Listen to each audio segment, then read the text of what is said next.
It's a trope in a lot of cartoons, like almost all kids shows at this point, that the world has to be saved by a bunch of teenagers with little to no help from their parents.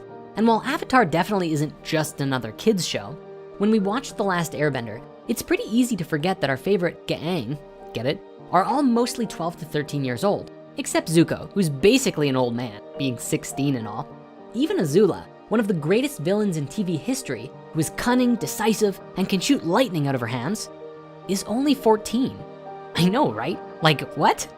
But while the decision to make the main characters kids was probably just a marketing strategy with the whole kid appeal trope, their actions and journey throughout the series actually hold some innate wisdom about how important it is to connect with our own inner child, and shines a light on how important it is to have an open mind and state of flow when starting your spiritual journey. One of the best things about the show is seeing how much of the characters change over 3 seasons and how layered the whole thing is. Not only do they grow as people and change their morals and spiritual values, I mean, come on, Zuko's redemption arc is the best thing in TV history and no one can change my mind on that. But their environment and belongings change to reflect them. Mirrored in their growing maturity, both physical and spiritual, is stuff like their clothes, which can change depending on which nation they're in and how far along they are on their journey. Mixing it up from so many other characters in history who only and always wear the exact same thing every day, forever. It's interesting that when we first meet Aang, one of his first lines is, "Will you go penguin sledding with me?" Sure. Not, "Hey Katara, I'm the Avatar and we have to go save the world because I have this huge adult responsibility." Granted, he didn't know about the war then, but still, much of the first season is framed as the journey to the North Pole to carry out Aang's destiny of learning all of the elements. But a lot of the time they stop off at fun places to do seemingly childish stuff like ride elephant koi or seeing Aunt Wu to get their fortunes read. It's kind of weird considering there's a whole war going on and there's all that impending doom and what have you. While the Gaang certainly understand the concept of destiny and responsibility, especially after Aang meets Roku in the spirit world, they don't let it stop them from having fun. They understand that it's the journey that matters, not necessarily the final destination. As long as Aang learns all of the elements and defeats Ozai by next summer, it's all cool. So it doesn't really matter what they do in between. Ultimately, they have a good sense of balance in their journey. They have a good end goal to work towards, but they don't take anything too seriously. They approach destiny from a childlike perspective of innocence, and it's gonna happen anyway, so let's have some fun while we wait. The idea of not taking things too seriously actually has some great spiritual value if we can understand it properly. As always, acting in balance and moderation is the key, since not taking anything seriously can also lead to some problems for sure. But the wisdom of approaching a task from a state of flow and surrender is something that we've talked a lot about before on this channel.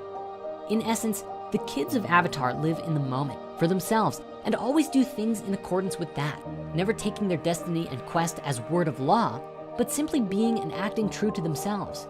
Don't try to stop us. I wasn't planning to. This is a journey you need to take. You need to face this man. And in this, we find a trait of spiritual maturity. One of the most important examples of this is in Aang's final fight with Ozai. Now, major spoiler warning if you haven't seen it, but despite Ozai being the big bad guy who is obviously evil and needs to be stopped because he's gonna commit another mass genocide, Aang still doesn't kill him. And there's even a whole episode dedicated to him finding out a way to stop Ozai without killing him. No one can deny that Aang is a kind and gentle soul, but his decision is arguably rooted in his young outlook on life. Unlike most adults today, the kid hero, yes, there's a name for it, is pretty idealistic. To put it simply, children like Aang tend to have a very clear view of right and wrong, so much so that it borders on naive. They're impossible to corrupt because they ultimately live solely from a position of compassion and pure childlike love, living in the heart.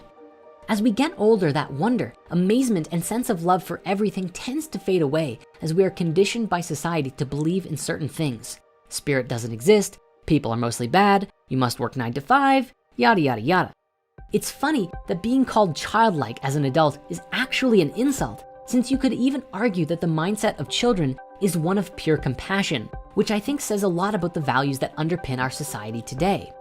It's interesting that we never really see spiritual adults in The Last Airbender, except I guess for the White Lotus members. We're all part of the same ancient secret society, a group that transcends the divisions of the 4 nations. The Order of the White Lotus. but they are effectively part of a nice cult, so I don't know if that really counts. Aang is really the only one who has a direct connection to the spirit world, being the Avatar and all. That said though, the 3 OG characters, Aang, Katara, and Sokka, all have experiences with spirits or spiritual entities. Aang has Roku and basically hogs the entire spirit world, sure, but Katara meets and helps the Painted Lady in season 3. And Sokka's girlfriend, Yue, turns into the moon spirit and appears all ghostly to him in the last second. That's rough, buddy. My point is, none of the adults in the show, except maybe Iroh, but he's basically a wise Taoist sage who is a big kid anyways, have experiences with the spirit world, at least none of the everyday or normal people. Is there a lesson here that children are somehow more connected to their or our innate spiritual gifts? In real life, this is kind of pretty common, with over 65% of kids in the US having an imaginary friend. You also hear numerous stories about children who remember their past lives, and there's even between 1 or 2 who have supposedly guided their family to their old dead body that was buried somewhere. It seems like the kids of Avatar, as well as most real life kids, are untouched by the world. They're not shaped or conditioned until they get to school or grow up, arguably giving them more freedom to interact with things in the spirit world. Even Aang begins to change when he learns about the war and that he lost his people, but somehow he managed to keep that idealistic, love-centered approach to things. I think that innocent or playful outlook is an important step in how we can see the world around us. One of my favorite episodes back in season 1 was Omashu, where the gang stopped off in Bumi's Earth Kingdom city. Bumi is an old man at this point, but he is a typical crazy kid with a manic laugh and is a little bit nuts. I'm going to do nothing. He comes up with 3 challenges that Aang has to do, but in order to complete them, he has to think outside the box and in completely unconventional ways in order to progress. If we were doing a full-on analysis, we could say that most of the challenges reflect Bumi's disjointed and chaotic mind. But honestly, I think the lesson that we sometimes need to think outside the box and approach things from different angles is an amazing thing to take away from a spiritual show like this.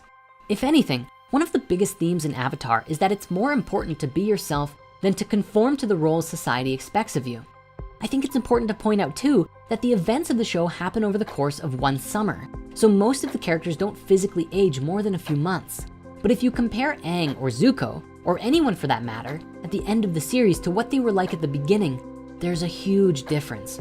This is where the idea of spiritual growth or maturity finally comes to the forefront. While the characters may not grow much physically, the experiences they have shape them as people and make them grow emotionally and mentally at a pretty fast rate. Facing the judgment of the firebending masters will be very dangerous for you. There's a common myth today that age equates with experience, that the older you are or how long you've been doing something translates to how experienced you are. This is most prevalent in the job market, where many companies will require years of experience before hiring you, but don't usually provide any actual way of getting it. Unfortunately, it just isn't true. Someone can learn more in a year than someone else does in 10, and it all depends on your outlook and circumstance. People have a tendency to believe that maturity comes with age, but that isn't true either. Many times the parent-child dynamic is often reversed, and parents often ask their children for advice because they see things so much more simply. Like the parable of freedom that we've covered before recently on this channel, sometimes you can lose yourself being too tied up on the specifics of things. And it's only by taking a position of surrender, compassion, and non-judgment that you can see things for what they really are. Aang is an expert at this, going out of his way in season 3 to humanize the Fire Nation people and even throw them a dance party. In other words, it's your experiences that shape how mature you are, not your age. And the truest test of maturity is how you use the knowledge given to you. Aang's rapid spiritual growth is probably due to his countless past lives and access to the spirit world too, something that we can all do as well if we simply approach it from a curious mindset of a child. We are, after all, children in comparison to the scope of the universe. When opening his chakras with Guru Patik, he does it in a lighthearted manner. But more than that, the whole arc is about Aang changing his perspective on the world, and along with that, his habits. Each of the chakras that Patik teaches Aang about is blocked by behaviors and outlooks that used to be normal to him, ones that he has not only acquired throughout his life, but also must learn to discard. Even Patik's onion and banana juice, which I can safely say tastes disgusting, is arguably a metaphor for this, with Aang, who has always loved indulging his sweet tooth, finds the idea disgusting at first. Later, he calmly asks for more, symbolizing the way that he's shedding more and more of his old habits and hang-ups through his meditative practice. Can I have some onion banana juice, please? Ultimately, Aang's journey of opening his chakras is a process of returning to a childlike state, one where he operates from a place of unconditional love and wonder for the world. This is not to say attachment to things is solely an adult trait. Try taking away a toy from a toddler and see what happens. But that in order to realize his highest or truest self, Aang has to return to that awareness of his inner child and exist in a non-judgmental and loving state. With that, thank you so much for watching. I invite you to engage with your own inner child now and take an unfiltered look at the world around you. Who knows, you might just learn something about yourself that you couldn't see through an adult mindset before. And with that, we'll see you next time on Spirit Science. Toodles.